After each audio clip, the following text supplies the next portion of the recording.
Aleluia. Glória a Deus. Amém. Glória a Deus. Amém. Oh, aleluia. Iniciando mais uma live escatológica aqui. Glória a Deus. Amém. Larissa, Glaucio, Camila. Oh, aleluia. Glória a Deus. O pessoal está entrando. Esperar mais um minuto aí, né? Tem o pessoal entrar mais para a gente continuar a nossa sequência de lives escatológicas. Glória a Deus, chegou a Cátia também, Dona Belia. Aleluia.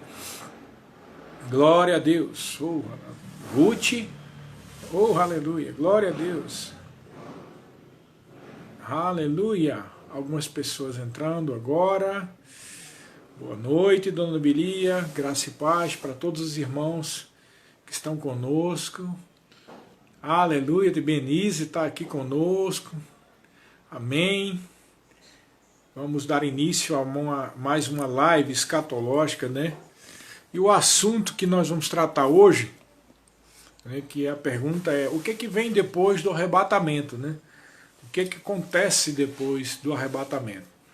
É uma coisa muito boa porque faz parte do pacote da bendita esperança, né? A bendita esperança para nós é o arrebatamento, a manifestação de Jesus entre as nuvens e o nosso arrebatamento, ou seja, o nosso rapto, né? Esse é o termo usado, inclusive na Bíblia em inglês, rapture, né? É o nosso rapto, que pode ser a qualquer momento, não precisa de nenhum sinal para que isso aconteça, pode ser a qualquer momento. Como nós tratamos outro dia, nós vamos ouvir a trombeta de Deus e aí seremos arrebatados para o encontro com o Senhor Jesus nos ares. Pois bem, o que acontece logo depois do arrebatamento, né? E está subdividido em duas coisas, né? Primeiro, o que acontece aqui na terra e o que acontece conosco, que somos a igreja de Deus. Nós vamos centrar aqui em cima do que vai acontecer conosco, tá? Mas assim, vou dar uma pincelada bem rápida, porque isso é algo que nós vamos tratar numa outra live. Vamos tratar sobre as 70 semanas de Daniel, nós vamos tratar sobre a importância do livro de Daniel para isso tudo, né, juntamente com as 70 semanas, e vamos tratar sobre o que é a grande tribulação, tá? Mas logo depois do arrebatamento da igreja, aqui na terra vai haver o período da grande tribulação, 7 anos, e é exatamente 7 anos, não vão ser 6,5 nem 7 e pouco, vai ser 7 anos exatamente, tá bom? Mas ao mesmo tempo que vai acontecer isso, depois do arrebatamento da igreja, a manifestação do anticristo e o início da grande tribulação, nós vamos ter o que vai acontecer conosco durante esses 7 anos aqui de grande tribulação. Para conosco, que somos da igreja, vai acontecer uma série de eventos, outros eventos que não tem nada a ver com uma grande tribulação ou com um período de tribulação de 7 anos aqui na Terra. Amém? Então, como diz lá em 1 Tessalonicenses 4, versículo 13, né, nós vamos nos encontrar lá com o Senhor Jesus, lá nos ares. Primeiramente aqueles que dormiram em Cristo, eles serão ressuscitados, né? E depois da ressurreição dos irmãos lá, nós seremos arrebatados, e tantos os ressuscitados como nós vamos receber corpos glorificados, ok? Cheios de glória, um corpo luminoso, um corpo que é coberto de imortalidade e de incorruptibilidade, ou seja, não adoece, não envelhece, não tem mais problema nenhum relativo à queda, aquilo que aconteceu depois que o Adão e a Eva cometeram aquele pecado, né? Foram expulsos do Jardim do Éden e a maldição veio sobre toda a terra.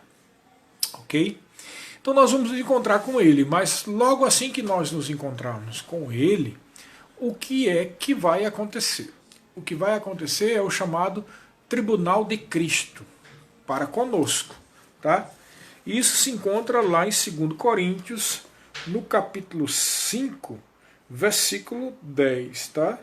Vamos ler aqui, 2 Coríntios 5:10, que diz assim: porque importa que todos nós compareçamos perante o tribunal de Cristo, para que cada um receba segundo o bem ou o mal que tiver feito por meio do corpo. A gente tem que se deter bem nesse versículo e explicar, porque há muita confusão, as pessoas confundem aqui, por exemplo, o que é o bem e o mal, o que é por meio do corpo, né? E também o que é o tribunal de Cristo. Tá? Há aquela confusão, as pessoas pensam que algum irmão nesse tribunal pode ser condenado para o inferno, mas não há condenação. A palavra tribunal aqui é a palavra grega bema. E bema era uma palavra que no grego era utilizada nos Jogos Olímpicos. Quando um corredor, um atleta ia receber os louros da vitória, os seus prêmios, ele comparecia diante do bema, que é onde uma autoridade da cidade, lugar, distribuía os prêmios, né, para os vencedores. Então, na verdade, o tribunal de Cristo é justamente isso, para que cada um receba, ok? Não é um tribunal para julgar para ir para o inferno, isso aí não vai acontecer, tá? Porque Jesus, ele pagou o preço e ele foi condenado no nosso lugar. Amém? Então as pessoas vão para o inferno, por quê? Porque não aceita o preço que foi pago por Jesus. Por isso que aquele versículo diz assim, que Jesus, ele foi morto como propiciação pelos pecados, não só de nós, da igreja, mas do mundo todo. Então as pessoas do mundo, por não aceitarem Jesus, eles não usufruem do benefício do perdão dos pecados, e é por isso que eles vão para o inferno. Então a nossa condenação foi posta em Jesus. Ele levou sobre si a nossa condenação. Ele morreu a nossa morte para que a gente possa viver a vida de Deus. Zoe, a própria vida de Deus. Amém? Então o tribunal não é para condenação. O tribunal aqui é o bema. Um outro versículo que é usado também para falar desse tribunal é em Romanos 14:10, que diz assim, né? É um sentido praticamente o mesmo, que diz assim: tu, porém, que julgas o teu irmão, e tu, porque desprezas o teu, pois todos compareceremos perante o tribunal de Deus. O que é o tribunal de Deus? É o mesmo tribunal de Cristo. Se você for ver aqui no original, tribunal é bema, né? Então não é um tribunal para julgar o mérito de quem é culpado. Não é um tribunal acusatório, não é um tribunal diferente do juízo final, é outra coisa, tá? O juízo final, ali sim, pessoas serão enviadas para o lago de fogo. Isso vai acontecer mais adiante, lá na frente. Só que a igreja não vai ser condenada, diz que a nossa condenação ficou em Jesus, não é? Por isso que é muito bom ser nascido de novo. Então, esse tribunal, o Bema, como eu disse, é um lugar onde vai haver distribuição de duas coisas: galardões e coroas. Não é? Maravilhoso isso, né? Galardões. Bom, o que seria então galardões? Tá? Esse termo galardões está especialmente em dois versículos aqui. Primeiro em Apocalipse, lá no livro de Apocalipse, no capítulo 22, do versículo 12, quando o Senhor diz assim: eis que venho sem demora, aleluia, e comigo está o galardão que tenho para retribuir a cada um segundo as suas obras. Aqui o próprio Senhor Jesus está dizendo que vai distribuir galardões segundo as suas obras. E o outro texto é 1 Coríntios, que nós vamos ver muito esse texto aqui, 1 Coríntios capítulo 3, no versículo 14, quando fala das obras de cada um, que é o que vai ser analisado aqui no Bema. Ele diz aqui no 14: se permanecer a obra de alguém que sobre os fundamentos edificou, esse receberá galardão. Então a primeira promessa de Deus é que ele vai fazer uma explanação, uma exposição, melhor dizendo, pública da obra de cada um. E se a obra de cada um permanecer, se for uma obra correta, essa pessoa receberá o galardão. Antes da gente falar o que é galardão, mais ainda, vamos voltar para esse texto de 2 Coríntios, capítulo 5, versículo 10, tá? Que diz: porque importa que todos nós compareçamos perante o tribunal de Cristo, para que cada um receba segundo o bem ou o mal que tiver feito por meio do corpo. Essa palavra compareçamos pode ser traduzida como seremos manifestos, né? Ou seja, é necessário que cada um de nós sejamos manifestos. É por isso, é daqui que vem a ideia de que haverá uma exposição pública das obras de cada um. Tá? Mas o que vai ser analisado aqui não é pecado para a pessoa ser condenado. Como eu disse, esse tribunal é para distribuição de galardões e coroas. O que vai ser analisado aqui, vamos dizer assim, a forma de ser julgado é pela utilidade ou inutilidade de cada um. Porque aqui diz que é segundo o bem e o mal. E a palavra mal, que no original grego é paulos, significa mal no sentido de ser de pouca expressão. Tá? Pouca expressão. Então, o que Deus está dizendo aqui, através de Paulo, Espírito Santo, é que cada um vai receber coroa e galardão segundo a obra que foi feita, se ela foi útil ou se teve pouca expressão, não teve utilidade nenhuma. Né? Eu sempre gosto de dizer, um exemplo nas aulas, por exemplo, há pessoas que muitas vezes fazem algo para poder aparecer para lideranças, né? Para serem aproveitadas, para pregar, para ser chamado como pastor, para ser até mesmo professor do remo, né? E essas pessoas geralmente fazem as coisas e às vezes até estão enganadas, às vezes pensam que estão fazendo para Deus, mas dentro do coração da pessoa está o intuito de querer ser reconhecido. Tá? Você pode ter absoluta certeza que uma obra como essa vai ser exposta no dia do tribunal de Cristo, no bema de Cristo. E vai ser exposta para mostrar a inutilidade. Então é por isso que aqui nesse mesmo texto de 1 Coríntios, capítulo 3, quando fala da obra de cada um para receber galardão, ele diz a partir do versículo 12: contudo, se o que alguém edifica sobre o fundamento é ouro, prata, pedras preciosas, madeira, feno ou palha, manifesta se tornará a obra de cada um, mais uma vez o termo manifesta, pois o dia, que dia? Esse dia do tribunal de Cristo, a demonstrará, porque está sendo reservada pelo fogo. E qual seja a obra de cada um, o próprio fogo o provará. Se permanecer a obra de alguém que sobre o fundamento edificou, esse receberá galardão. Se a obra de alguém se queimar, sofrerá ele dano, mas esse mesmo será salvo, todavia, como que é através do fogo. Então, de que dano ele está falando aqui? Da vergonha. Todos nós estaremos lá, e se for uma obra tola, feita por interesses pessoais mesquinhos para ser reconhecido diante das pessoas, por exemplo, como eu falei, se essa obra é uma palha, não tem utilidade nenhuma, e a pessoa sofrerá o dano da vergonha e do não recebimento de galardão. Esse é o dano, a vergonha e o não recebimento do galardão. Mas se alguém faz algo de uma pureza de coração, isso é pedra preciosa, ouro. E o fogo vai provar a utilidade disso, que Deus analisa o coração, Deus está pouco interessado com o que você faz, né? Ele está mais interessado com o que está, o propósito que está dentro do seu coração, tá, pessoal? Por isso é inútil fazer coisas sem envolver o coração. Se vai dar dízimos e ofertas, tem que envolver o coração. Não adianta fazer por obrigação, como diz lá em 2 Coríntios capítulo 9, não é por tristeza nem por necessidade, porque Deus ama a quem dá com alegria. Isso significa que Deus ama a quem está alegre e envolver o coração naquilo. Tá? A mesma coisa é pregação, é trabalhar num departamento na igreja, fazer qualquer coisa. As pessoas fazem muitas vezes por ter problemas psicológicos de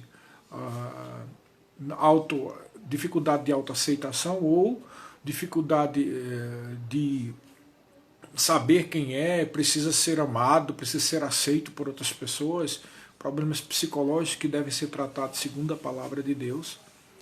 E muitas vezes as pessoas fazem coisas dentro da igreja esperando serem reconhecidas por homens e pessoas. Mas, irmão, o verdadeiro reconhecimento vem de Deus. Porque Deus vê o coração, o homem vê o exterior, o que está sendo feito. Nesse sentido, por exemplo, às vezes tem pessoas que juntam uma cesta básica para dar para algum pobre, e muitas vezes está fazendo aquilo para ser reconhecido pelas pessoas. E isso está errado, essa obra vai ser queimada, não vai virar nada, isso é palha. Amém, irmãos? Nós devemos fazer como que ao Senhor.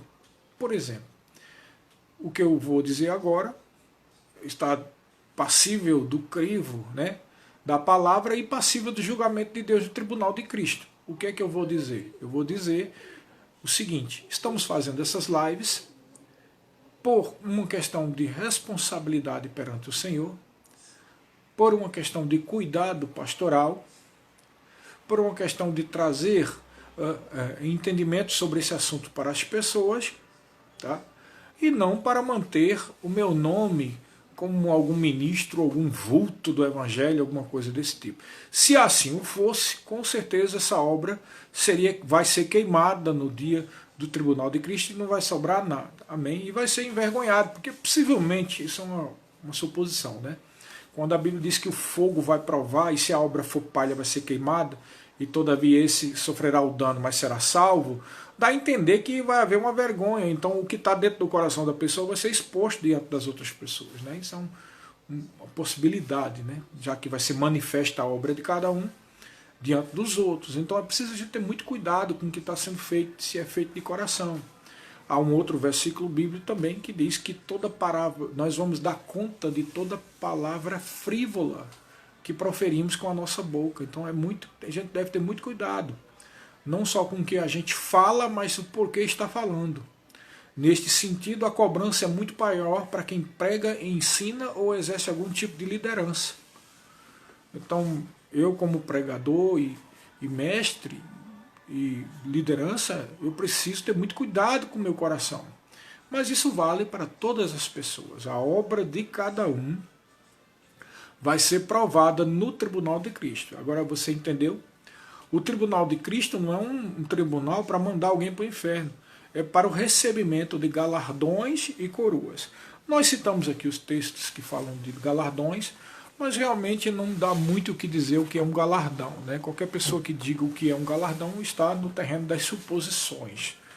Não sabemos exatamente o que é um galardão, porque galardão significa tão somente benefício ou presente, né?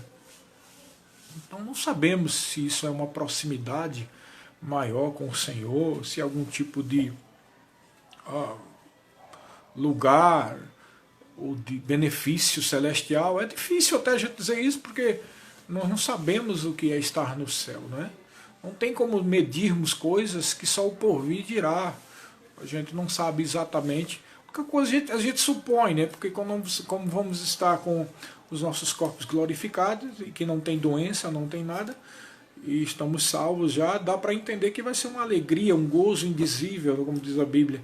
Uma coisa que é difícil até de se medir. Quanto mais saber o que é exatamente um galardão, tá bom? Além do galardão, nós vamos receber coroas, tá? Os textos bíblicos a respeito das coroas falam de 5 tipos de coroa, mas a verdade é que não tem como a gente saber exatamente se essas coroas são várias coroas ou se é uma coroa com as características que nós falamos, né? Então, eu agora não me lembro exatamente dos 5, mas eu me lembro de 4. Uma é coroa incorruptível, uma coroa de alegria, coroa da vida, coroa da justiça, tá? E os textos que falam sobre isso, da coroa incorruptível, 1 Coríntios 9, 25. E que tem esse nome de incorruptível, ou seja, que não se estraga, porque ela é dada àqueles que obtiveram vitória sobre a carne, ou seja, se tornaram incorruptíveis. Deus é justo, irmão. Ele vai dar coroas para aqueles que obtiveram vitória sobre a carne, né? Há pessoas que se esforçam para andar no espírito e não operar na carne. Então, esse texto está lá em 1 Coríntios, versículo 9, capítulo 9, versículo 25, que diz o seguinte, olha só: todo atleta em tudo se domina, aqueles para alcançar uma coroa corruptível, nós porém é incorruptível. Então por isso que a gente diz logo que podem não ser 5 tipos de coroa, mas características da mesma coroa, tá? Eu pessoalmente acredito que cada um vai receber uma coroa. E essa coroa tem variados características, resultado do que a pessoa fez. Então, essa coroa receberá, por exemplo, quem suportou a carne em vez de andar na carne, andando no espírito. Há outro tipo de coroa, que é o coroa de alegria, em 1 Tessalonicenses 2,19, fala da coroa que é para os ganhadores de almas, para aqueles que pregam o evangelho e conseguem vidas para Jesus, né? Então Paulo diz: pois quem é a nossa esperança, ou alegria, ou coroa, em que exultamos na presença do nosso Jesus, do nosso Senhor Jesus em sua vida? Não sois vós? Ele está dizendo da obra que ele fez quando aquelas pessoas foram salvas, né? Então, mais uma vez, parece ser a mesma coroa, mas com certeza para aqueles que se esforçam para pregar ao Senhor, pregar a palavra, pregar o Senhor para outras pessoas, esses ganharão coroas também. Tem a coroa da vida para os que suportam a provação. Tiago, capítulo 1, versículo 2, o famoso texto de Tiago a respeito de provações, né? Tiago, capítulo 1, versículo 12, diz: bem-aventurado o homem que suporta com perseverança a provação, porque depois de ter sido aprovado, receberá a coroa da vida, ao qual o Senhor prometeu os que o amam. É interessante que é chamada coroa da vida, né? Porque esses suportaram a provação, mesmo em face da própria morte. Deus é justo, irmão, ele vai dar a coroa para quem passa por isso também. Existe a coroa da justiça, né? 1 Pedro, capítulo 5, versículo 4, 5:4, que fala dessa coroa da justiça para os que apacentam o rebanho de Deus, tá? Ora, logo que o Supremo Pastor se manifestar, recebereis a imarcessível coroa da glória. Essa daí é a coroa da glória, desculpa, confundi com a coroa da justiça, que é a quinta coroa, tá? Que tinha falado. Então, coroa da justiça, coroa da glória, coroa da vida, coroa da alegria e coroa incorruptível. Mas eu penso que serão 5 características para 5 tipos de atitudes que as pessoas tomam, que faz com que eles recebam coroas. Então, nesse tribunal de Cristo, nós vamos receber galardões e coroas. E depois de ser a obra de cada um ser provada pelo fogo e aprovada, nós vamos receber galardões e coroas. E depois disso, nós vamos receber cada um uma veste de linho puro finíssimo, tá? Onde é que está isso? Lá em Apocalipse capítulo 19. Lembrando que o Apocalipse trata com a igreja do capítulo 1 até o 3 e depois retoma aqui, nesse texto que nós vamos falar de Apocalipse capítulo 19, versículos 7 em diante, tá? Tudo que volta a ser para a igreja é aqui, versículo 7. Então esse miolo todo entre o capítulo 4, na verdade capítulo 4 a partir do versículo 2, porque o capítulo 4, versículo 1 é quando a voz fala para João dizendo: sobe aqui para cima. Aquilo ali é uma tipologia, uma simbologia do arrebatamento da igreja, tá? E todo esse miolo aí, esse recheio dentro do capítulo 4 até o início do 19 é o período da grande tribulação, que a igreja não estará mais. Inclusive em outra live eu falei que não é citada mais a igreja. E aqui em Apocalipse capítulo 19, versículo 7, diz: alegremo-nos, exultemos e demos-lhes glória, porque são chegadas as bodas do Cordeiro, que é a coisa que vai acontecer depois do tribunal de Cristo, cuja esposa a si mesmo se ataviou. O que é uma esposa que a si mesmo se ataviou? Significa que ela se preparou, tá? Versículo 8, ele explica o que é esse negócio que a esposa se preparou. Ele diz: pois foi-lhe dado vestir-se de linho finíssimo, resplandecente e puro. Porque, presta atenção aqui, o linho finíssimo são os atos de justiça dos santos. Vamos parar um pouco para analisar. Ele está dizendo que antes a noiva e agora a esposa que vai casar, né, com o esposo no casamento, nas bodas, essa esposa, ela si mesmo se ataviou, e porque ela mesmo se ataviou, ela vai receber uma veste de linho puro e finíssimo. Aí ele explica que essa veste de linho de puro e finíssimo é os atos de justiça. Então, o ataviar-se, o preparar-se da noiva de Cristo é o praticar de atos de justiça, o que encaixa com o que nós tratamos agora.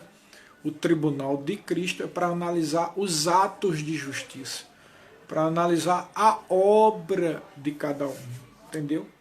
A obra de cada um vai capacitar ou não para receber os galardões e a coroa, tá? E receber a veste de linho puro e finíssimo. Ok, queridos?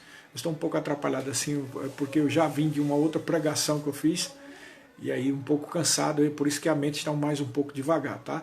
Mas graças a Deus que o Espírito está fluindo, apesar dessa minha dificuldade, estou trocando até as palavras, mas glória a Deus. Então, os atos de justiça são o ataviar-se da noiva. É aquilo que nós como igreja fazemos como ato de justiça. É aquilo que nós fazemos que vai nos fazer, se é algo feito com o coração, vai nos fazer dignos de receber galardões e coroas. Então veja bem, a gente é arrebatado, né? Ou se a pessoa dormiu em Cristo, ela vai ser ressuscitada, nos encontraremos com o Senhor nos ares, e lá, né, nós vamos nos encontrar nas nuvens, e possivelmente lá nos céus, no lugar celestial, vai haver esse tribunal de Cristo, que é o Bema, que não é para condenar, mas para expor e manifestar publicamente a obra de cada um.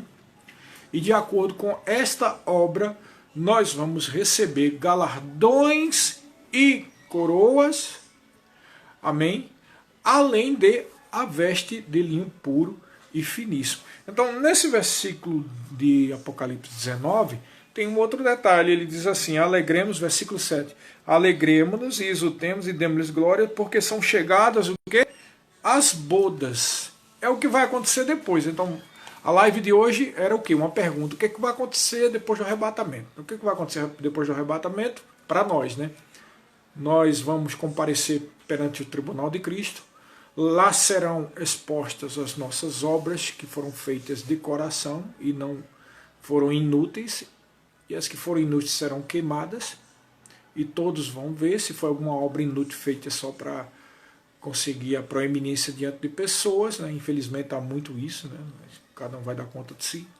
Isso será queimado, e a pessoa vai passar uma vergonha pública diante dos irmãos, e vai ser exposto diante dos irmãos, o motivo pelo qual aquela pessoa não recebe tantos galardões quanto outros, né? Porque Deus é tão justo. Você tem que entender que nós somos uma família, né? Que às vezes a pessoa pode pensar assim, mas para que Deus faz essa coisa, né? Expor, e os irmãos vão saber. Ora, nós somos uma família, e roupa suja a gente trata em família, não é verdade? Precisamos todos entender que nós não devemos nada um ao outro. Nós somos família, nós nos amamos, e que nós vamos viver juntos com o Senhor Jesus eternamente. Então, se eu tenho 2 galardão e o irmão tem 5, tem que se saber por que o irmão tem 5 e eu tenho 2. Não é por injustiça. Todo mundo vai saber que é porque eu não fui tão digno quanto o irmão que tem 5. Né? Então, isso é uma coisa de justiça de Deus. Amém, queridos? Mas uma coisa é certa, receberemos galardões e coroas. Essa coroa é muito importante, porque às vezes as pessoas pensam assim, eu quero lá saber de coroa, de galardão, eu sou o mais humilde do rebanho do Senhor. Não, isso não é humildade. Na verdade, isso é infidelidade. Infidelidade, isso mesmo. Porque receber galardão e coroa prova que a pessoa foi fiel. Então, quem não quer receber coroa e galardão é porque não está se esforçando para ser fiel. Então, isso é uma vergonha. Não é verdade, queridos? Quando nós recebemos coroa e galardão, significa que nós somos fiéis. Aí você pode estar pensando, mas qual é a utilidade de ter coroa? Bom, tem um texto na Bíblia, né, que fala sobre... Só um momentinho aqui. Tem um texto na Bíblia que fala...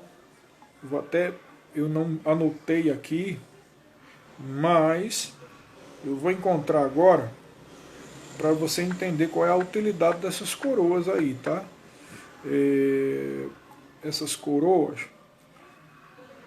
dos 24 anciões.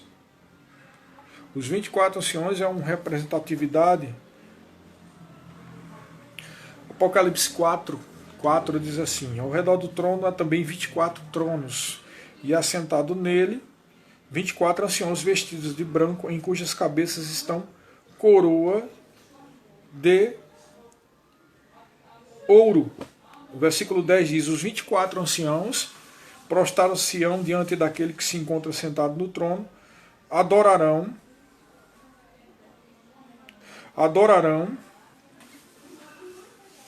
o que vive pelos séculos dos séculos e depositarão, presta atenção aqui, e depositarão as suas coroas diante do trono, proclamando, presta atenção na proclamação dos 24 anciãos: tu és digno, ó Senhor e Deus nosso, de receber a glória, a honra e o poder, porque todas as coisas tu criaste, sim, por causa da tua vontade vieram a existir e foram criadas. Então, presta atenção. Os 24 anciãos representam a igreja na sua totalidade. Tá? Está aqui em Apocalipse 4:10. Representa a igreja. Por que são 24? Então são 12 tribos de Israel e 12 apóstolos do Cordeiro, demonstrando que dos dois povos ele fez um. É um mistério que estava oculto desde antes da fundação do mundo, que é Cristo em vós, a esperança da glória. Que judeus e gentios fazem parte do mesmo corpo. Os 12 e os 12 fazem parte dos 24, o mesmo corpo, ok? Então esses 24 anciãos representam toda a totalidade da igreja. E eles estão com coroas de ouro. E eles depositam essas coroas aos pés do Senhor Jesus. E no final eles proclamam dizendo que tu és digno, Senhor, porque todas as coisas tu criaste.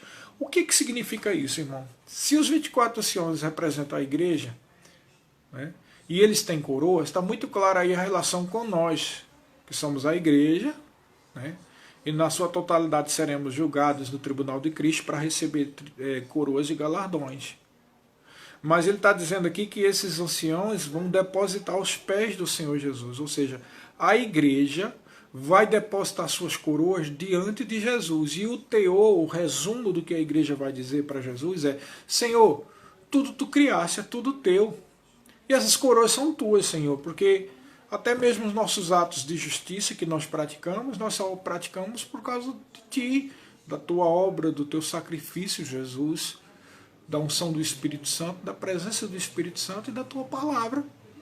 Então são todas Tuas. Então, na verdade, querido, ter coroa é ter a chance, a condição de honrar o Senhor Jesus, reconhecendo que tudo é dele, para Ele e por meio dele foi que nós conseguimos ou conseguiremos essas coroas. Amém? Veja como Jesus dá importância a isso. Tá? Lá em Apocalipse, aqui também em Apocalipse, mas no capítulo 19, tá? Não no versículo 7, mas adiante, e do versículo 11, diz assim: vi o céu aberto e eis um cavalo branco, o seu cavaleiro se chama Fiel e Verdadeiro, e julga e peleja com justiça. Os seus olhos são chama de fogo, na sua cabeça há muitos diademas. Essa palavra diadema é coroa, porque na verdade coroa no grego é diadema. Tá? Então, o que ele está dizendo? Jesus vai receber as coroas que são depositadas pela igreja e vai colocar na sua cabeça. Muitas coroas na sua cabeça. Você entendeu, irmãos? A pessoa tem que desejar coroas. Por quê? Porque quando você deseja receber coroas, significa que você está desejando trabalhar por Jesus e não para aparecer. Porque só recebe coroas quem realmente faz os atos de justiça de coração e não para poder ser reconhecido. Né? Então, desejar coroa significa que a pessoa vai trabalhar para o Senhor e vai fazer as coisas que o Senhor pede de coração. Né? E além disso, vai ter a oportunidade de depositar essas coroas diante do Senhor, e o Senhor vai honrar essas pessoas usando essas coroas na cabeça. Não é lindo isso? Não é maravilhoso? É isso que vai acontecer, irmãos.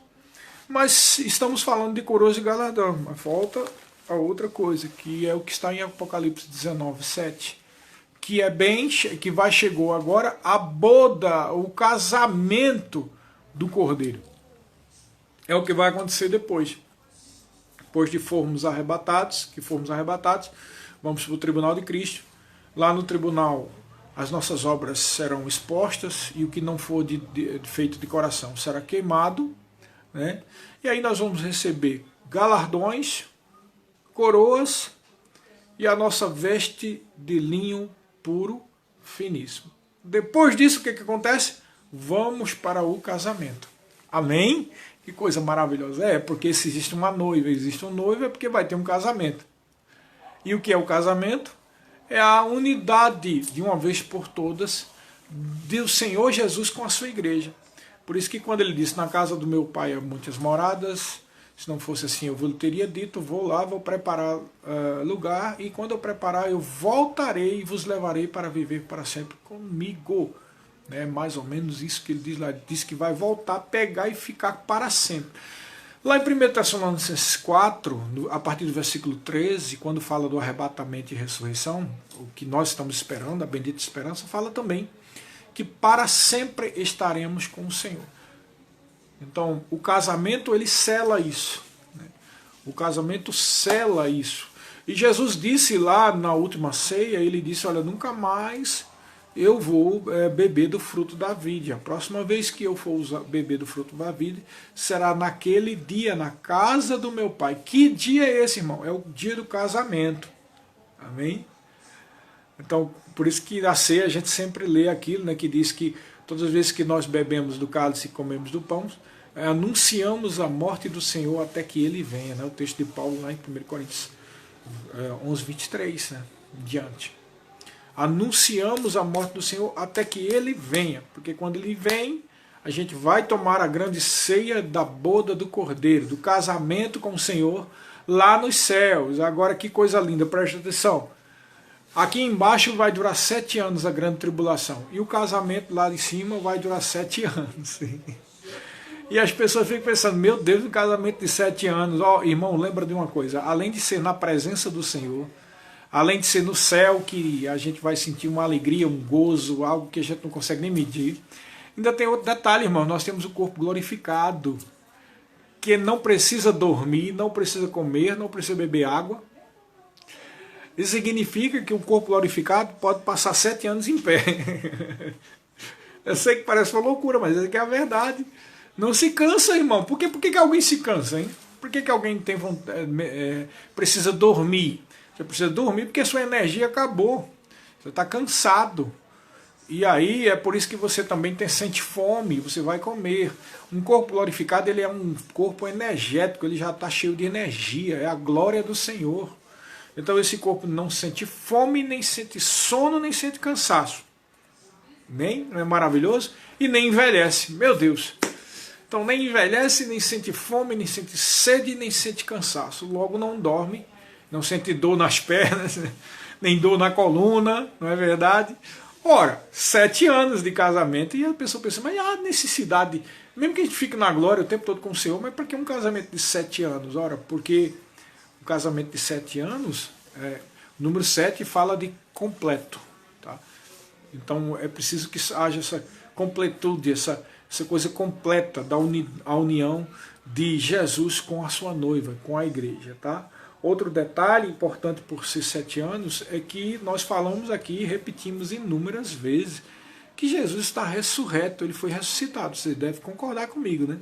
Se ele está ressuscitado, para um pouco para pensar. Se ele está ressuscitado e ele está num corpo, ele não pode ficar em 10 lugares ao mesmo tempo, ele só pode estar em um lugar. É por isso que é tolice você imaginar que Jesus está aqui, talvez aqui nesse lugar, aqui perto de mim, e eu não estou vendo. Em espírito ele está, porque o Espírito Santo está conosco, então ele está vendo tudo que eu estou dizendo e ele sabe, ele está em comunhão comigo, não é verdade? Mas ele não poderia estar aqui por 2 motivos. Primeiro, porque ele não pode estar em 2 lugares ao mesmo tempo. Ele não pode estar aqui, está em outra igreja ali, está numa outra acolá. Ele está ressuscitado. Segundo, que ele está assentado à direita de Deus para interceder por nós. E o terceiro motivo é que ele só pode pôr o pé aqui na terra na sua segunda vinda. Então ele não poderia vir agora aqui. Mas pastor, eu já ouvi falar de gente que já viu Jesus. Sim, pode ver numa visão espiritual. Existe a diferença entre uma visão espiritual e a própria pessoa do Senhor Jesus Cristo naquele lugar. Amém? Jesus só vai voltar aqui para a terra na segunda vinda. Tá bom, pessoal? Então pensa bem. Jesus não pode estar em dois lugares ao mesmo tempo, mesmo lá no céu. Mesmo que ele veja tudo, ele ouça tudo, mas ele só pode estar em um lugar de cada vez. Porque se ele está com um corpo ressuscitado, ele não pode se dividir em 10 corpos ressuscitados. Só é um corpo ressuscitado. Então pensa bem, como é que nós vamos ter um casamento com um noivo que é Jesus, lá no trono dele? Você já pensou quantas milhões de pessoas vão estar nesse dia? Quantos cristãos, desde a época que a igreja começou lá no dia de Pentecostes, todos eles vão estar naquele dia, né? Milhões, com certeza são milhões e milhões de pessoas. Você já imaginou a situação? Milhões de pessoas em um certo lugar celestial e a pessoa do Senhor Jesus Cristo com o corpo ressuscitado também em um determinado lugar. Irmãos, ele vai estar bem distante, não é verdade? Porque se só ele está com o corpo ressuscitado e nós vamos estar com o corpo ressuscitado, então mesmo que seja no mundo espiritual, não tem como estar todo mundo junto com Jesus num canto perto de 2 metros de Jesus. É por isso que vai durar 7 anos. Claro que aqui não está específico na Bíblia, isso é uma especulação, tá? Mas eu creio que tem bastante lógica, porque quando você recebeu Jesus em espírito, você o recebeu e entregou a sua vida pessoalmente. Sua relação com Jesus é pessoal. Ninguém nasce de novo de rede. A gente nasce de novo pelo anzol, né? O anzol fisgou você, o Espírito Santo convenceu você da justiça, do pecado e do juízo, e você se converteu e entregou a sua vida para Jesus. Logo, a nossa comunhão com Ele é pessoal e deverá ser pessoal no casamento. Então você começa a entender agora por que vai durar 7 anos, porque Jesus vai abraçar, beijar e participar da ceia com cada um de nós, irmãos. 7 anos para isso, e você for fazer um cálculo de cabeça, quantos milhões de pessoas já receberam Jesus, é bem disso mesmo. Jesus vai abraçar cada pessoa, vão ser 7 anos de festa, 7 anos de louvor, de adoração. Você imagina isso, hein? Uma festa como essa. Todo mundo participando, abraçando Jesus, participando da ceia, do pão, do vinho, e aquela música de louvor rolando, né? Possivelmente um grupo de anjos tocando, a gente se alegrando, e aquilo, aquele, e você sem cansar, né? Porque muitas vezes você está num lugar onde está tendo até mesmo louvor, né? Mesmo a gente lá, que coisa maravilhosa esse louvor. E muitas vezes as pessoas se cansam, né? Claro, se a pessoa estiver debaixo de uma unção forte, nem cansar se sente, mas não é todo mundo que às vezes está debaixo daquela unção e não se cansa. A maioria se cansa. Agora tu imagina num lugar onde a gente vai estar louvando a Deus, adorando, né? E abraçando, e quando Jesus chegar perto de você, você vai abraçar Ele, você vai beijar Ele, e meu Jesus, Ele vai abraçar, Ele vai dizer que te ama, e você vai assim, né? Uma coisa que não dá nem para a gente imaginar o que é isso, né? Uma coisa assim indizível, uma coisa que não tem como medir. E aí ele vai para outra pessoa, e vai para outra, vai para outra. Por isso que dura 7 anos. Tá? 7 anos de bodas. 7 anos de casamento. Tá? Interessante que ali em Apocalipse capítulo 19 já não trata mais a igreja de noiva, trata a igreja de esposa. Né? Nunca mais, irmãos, nós vamos estar longe de Jesus, até mesmo no milênio.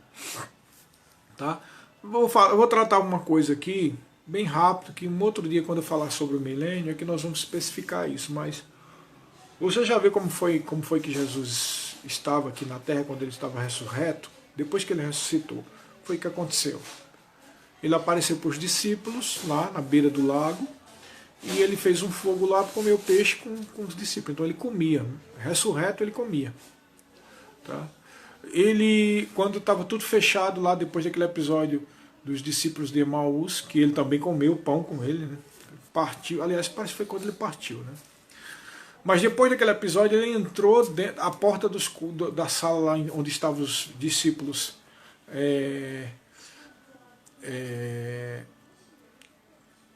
Peraí, deixa eu ver. Depois de 7 anos, Jesus vem à terra com a igreja para levar os que reconheceram ele como Senhor. Sim, depois de 7 anos, nós vamos. Daqui a pouco eu falo sobre isso, nós vamos voltar com ele, né? Porque estamos tratando a sequência. Mas só falar aqui sobre o corpo glorificado. E então Jesus entrou dentro da sala, tudo fechado, então ele atravessou, né? Ou ele atravessou a parede, ou ele foi teletransportado. Parece uma coisa de filme, mas é a verdade. Vai dizer o quê, irmão? Como é que você explica uma pessoa que está com o corpo ressuscitado? Não é um espírito nem um fantasma.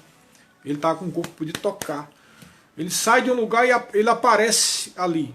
Como é que se explica isso? A melhor forma de explicar é teletransporte. Porque ninguém viu ele atravessando pela parede, não viu a mão dele aparecendo dentro da parede. De repente ela apareceu lá no lugar, então foi um teletransporte. Isso era o corpo de Jesus, e a Bíblia diz que ele é o primogênito de muitos irmãos, e o primogênito dentre os ressurretos. Então nós vamos ter esse mesmo tipo de corpo. E quando a gente junta isso com para sempre estar com o Senhor e reinar no milênio, a gente começa a entender por que nós vamos ter esse tipo de corpo. Porque se para sempre nós vamos estar com o Senhor, não tem sentido, irmão, a gente passar 1000 anos reinando com Jesus no milênio. E você, por exemplo, vai lá trabalhar aqui no Brasil, na França, sei lá, qualquer que seja o nome que esse país tenha, ou essa região tenha lá no milênio. Como é que você vai estar com Jesus lá em Jerusalém? Só vai estar de mês em mês, né? Se para sempre nós vamos estar com o Senhor? A única explicação lógica, irmão, claro que eu estou falando uma suposição aqui, mas quando você encaixa esses pontos e se conecta, você vai ver que tem lógica. É por isso que nós vamos ter essas mesmas características de Jesus. Por isso que o Senhor Jesus se deixou aparecer dessa forma. É para deixar registrado no Evangelho como é que vai ser o nosso corpo ressuscitado. Para que tudo se conecte. Amém? Então nós vamos estar com o Senhor Jesus em Jerusalém. Quando começa o expediente, vou dar assim para ficar mais claro. Cada um vai ser teletransportado para o lugar onde ele foi determinado para reinar com o Senhor Jesus aqui no milênio. Quando termina o expediente, nós voltamos para Jerusalém para estar junto com Jesus. Isso durante 1000 anos. Tá? Depois eu vou deixar por aqui só para ficar o gostinho de quero mais, para quando a gente tratar do milênio. Tá bom? Mas como disse o Edu aí, o que é que vai acontecer depois de 7 anos? Né? A sequência é essa. Primeiro, arrebatamento e ressurreição. Tribunal de Cristo, onde receberemos coroas, galardões e a nossa veste de linho puro finíssimo. Depois o casamento, que vai durar 7 anos. Quando esse casamento terminar, de 7 anos, é justamente o período de 7 anos da grande tribulação. Os últimos 3 anos e meio da grande tribulação coincidem com as 7 taças da ira de Deus, onde esses juízos sobre as nações vão ser mais medonhos ainda. Né? Só para você ter ideia desses juízos, pragas terríveis até pedras de mais de 45 quilos caindo em cima das pessoas. Mais uma vez vou dizer aqui que durante os 7 anos da grande tribulação, onde está reservado os juízos para as nações. É por isso que nós não cremos que o coronavírus é um juízo sobre as nações, nem sobre a igreja, porque o juízo da igreja foi feito em cima de Jesus. Por isso que ele disse, Pai, Eloi, Eloi, lama sabachthani, ou seja, Deus meu, por que me desamparaste? Por que ele disse isso? Porque foi a primeira vez que ele perdeu a comunhão com Deus, porque todo o pecado da humanidade, todo o juízo caiu sobre ele. Então, a relação agora é pessoal. O juízo é pessoal, a salvação é pessoal. E o juízo sobre as nações vai retomar depois da época da aliança, depois da lei, né? Lá antes de Jesus, antes do Espírito Santo descer no dia de Pentecostes, vai retomar agora durante o período da grande tribulação. E é por isso que caem esses juízos, 7 selos, 7 trombetas, 7 taças, tá? E essas 7 taças coincidem com os últimos 3 anos e meio, quando o anticristo vai quebrar o seu pacto, a sua aliança com os judeus. Então, por isso que nós dissemos que é bem possível, sim, encaixa direitinho, que o suposto Messias que os judeus vão receber durante o período da grande tribulação, iniciar os 3 anos e meio, na verdade é o anticristo. E ele vai quebrar e vai mostrar quem ele é no meio da grande tribulação. E esses últimos 3 anos e meio é quando caem as 7 taças da ira de Deus, e é também quando os judeus fogem e são perseguidos pelo exército do anticristo, que matam um monte de judeus. Neste desespero, isso aí a gente vai tratar melhor quando falar da grande tribulação.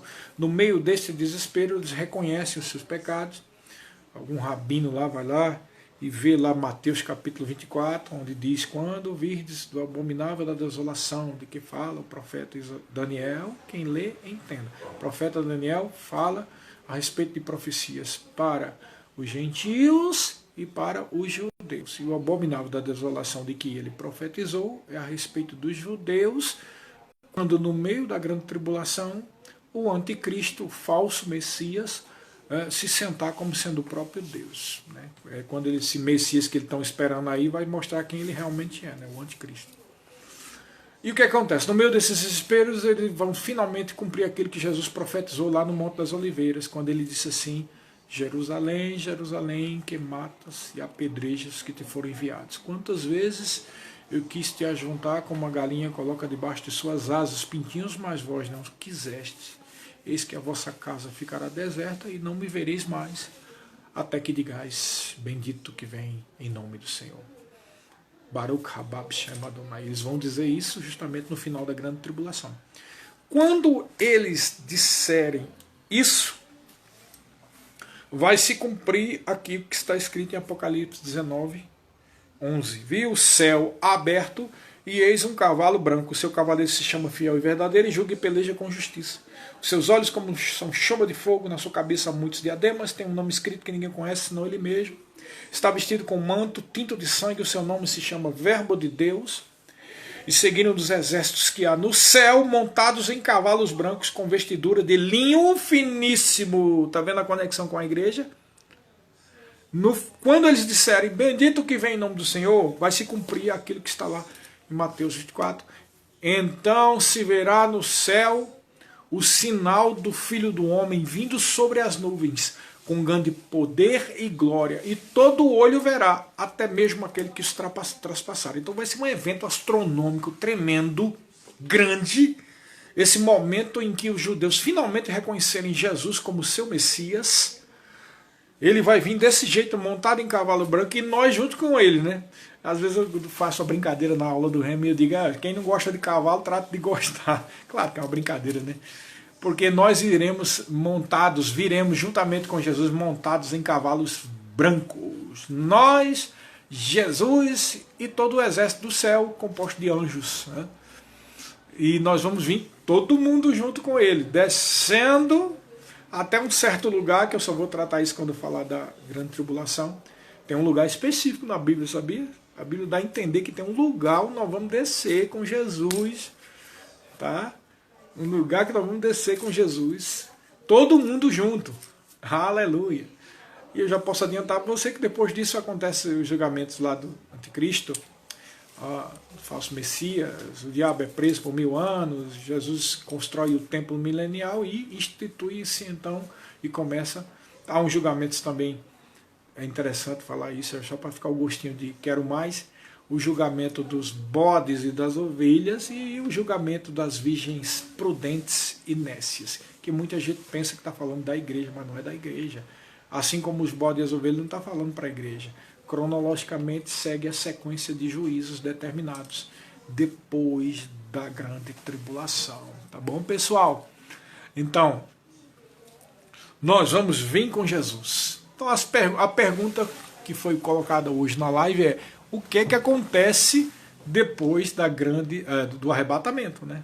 Então, muitas coisas vão acontecer, né? Mas para nós que somos igreja, o mais importante é isso. Vou fazer até um resumo já tratando de milênio e de tudo mais, até o final, para você ter um apanhado rápido. Então, imediatamente depois do arrebatamento vai haver o tribunal de Cristo, onde a obra de cada um será posta no fogo, se foi feito de coração ou não.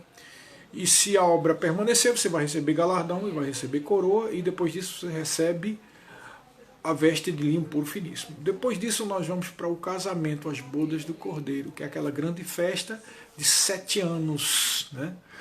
Que a gente vai estar junto com ele. Depois da grande festa nós vamos descer com ele, tá? E quando descermos com ele, vamos se encontrar com ele, vamos estar com ele lá em um certo lugar, que eu não vou dizer agora. Sei que Jesus instituiu o templo milenial, ele julga o anticristo e o falso profeta, e o diabo ele prende por 1000 anos, e aí começa o milênio, tá? As ressurreições, sim, dos santos do Velho Testamento Samuel, Davi, aquele povo todo, né? Além das ressurreições dos irmãos que pagaram com a sua própria vida quando eles receberam Jesus durante a grande tribulação, a ressurreição das duas testemunhas, a ressurreição dos 144 mil que morrerem também, né? Todas essas ressurreições, e esse grupo todo é o grupo dos ressurretos, que vão reinar com Jesus durante o milênio. Tá? Quando eu tratar de grande tribulação e de milênio, eu vou ensinar que vai ter um grupo de pessoas que vai entrar no milênio com um corpo normal, esse como a gente tem. Não é ressurreto, é um corpo normal, que se dá em casamento, que tem filho, tá? Esses aí é que vão dar em casamento e ter filhos, e esses vão ser a multiplicação e a população do milênio. Tá? O milênio terá a população de pessoas de corpo normal, que nós vamos tratar depois disso, e também nós que somos os ressurretos, que estaremos, na verdade, só no governo. Então, eu gosto sempre de dizer nas aulas que nós somos os funcionários públicos celestiais, né? Entendeu? O grande governo celestial tem como governador supremo Jesus, o filho de Davi, que estará sentado no trono, e todos os seus funcionários é a igreja. E aqueles irmãos e os santos do Velho Testamento, todo mundo que é salvo, né? Que está com o corpo ressuscitado. Tá bom, pessoal? Depois do milênio, nós vamos estar com o Senhor, porque vai haver um julgamento depois do milênio. O milênio é uma dispensação e tem um julgamento, tem uma prestação de contas. Tá? Depois do milênio, nós vamos estar com o Senhor, quando tiver tudo isso aqui, o mundo, o universo, depois do milênio, vai ser destruído, né? Haverá novos céus e nova terra, e vai haver o juízo final. No juízo final nós vamos participar como assistentes, nós não vamos ser julgados, nós fomos julgados na cruz do Calvário. Quem vai ser julgado no juízo final são as pessoas que estão com seus espíritos e almas no inferno, e serão ressuscitados. Lembra que nós falamos ontem? Duas ressurreições, a ressurreição da vida e a ressurreição do juízo. A ressurreição do juízo é a ressurreição dessas pessoas que estão no inferno, serão ressurretos no dia do juízo final para serem abertos os livros de registro de pecados e o livro da vida. O livro de registro de pecado para provar que eles ainda têm os pecados lá, porque não aceitaram Jesus, e o livro da vida para mostrar que o nome deles não estão lá. Então as duas provas, as duas testemunhas, para ter a sentença do julgamento do juízo final, para que elas vão para a penitenciária do lago de fogo, Guiena. Que por isso que Jesus de Cristo diz assim, que lá o fogo não se extingue e o verme não morre. Por que o fogo não se extingue e o verme não morre? Ele está dizendo isso para dizer que o fogo nunca para, porque a pessoa sente o calor do fogo, porque não só está em espírito e em alma, mas o próprio corpo está ressuscitado. E o verme não morre, porque haverá vermes e outras coisas mais que vai roer o corpo da pessoa. É uma coisa terrível, não dá nem para imaginar um sofrimento como esse. Mas isso tudo porque não aceita Jesus, né? Porque não é por força nem por violência. É de coração que a gente deve aceitar Jesus como Senhor da nossa vida. Amém, queridos? Bem, estamos terminando, né? Depois do juízo final, aí é quando eles vão ter a visão da Nova Jerusalém que desce do céu. Então, o céu e a terra, agora renovados pelo fogo, vão estar conectados, todos eles santificados. E a Nova Jerusalém vai estar lá. E nós estaremos para sempre com o Senhor. Essa é a sequência. Nós vamos depois tratar sobre a grande tribulação e sobre o milênio em outras lives, tá? Então é isso aí, irmãos. Exatamente agora, logo depois do arrebatamento e da ressurreição, o que vai ter é o tribunal de Cristo, é as nossas bodas com o Cordeiro. Amém? Não é maravilhoso você saber que o nosso futuro é uma bênção? Por isso que Paulo dizia, vocês não sejam, em 1 Tessalonicenses 4, vocês devem se consolar uns aos outros com essas coisas, porque nós não somos como o mundo que não tem esperança, nós temos esperança. Nós temos um futuro de glória garantido por causa do sacrifício de Jesus. Não é maravilhoso isso, irmãos? É maravilhoso demais. Por isso que nós dissemos Maranata, ora vem Senhor Jesus. Maranata, a junção de duas palavras no aramaico. Maranata quer dizer vem Senhor, vem Senhor, vem Senhor. Esse deve ser o pensamento, o desejo dos cristãos. Eu espero que seja o seu também. Amém? Então vamos encerrar essa live dizendo isso. Maranata, vem Senhor Jesus. Vem, já é tempo, Jesus. Vem resgatar a noiva, vem resgatar a igreja. Então, irmãos, sejam abençoados praticando essa palavra. Espero que essas lives venham abençoar a sua vida. E convida pessoas, irmão. Eu quero mais gente aí para aprender sobre esse assunto. É muito importante Amém? Nós vamos ter outra live agora na segunda-feira, porque amanhã tem o culto, tá? Também vai ser online. Tchau, pessoal.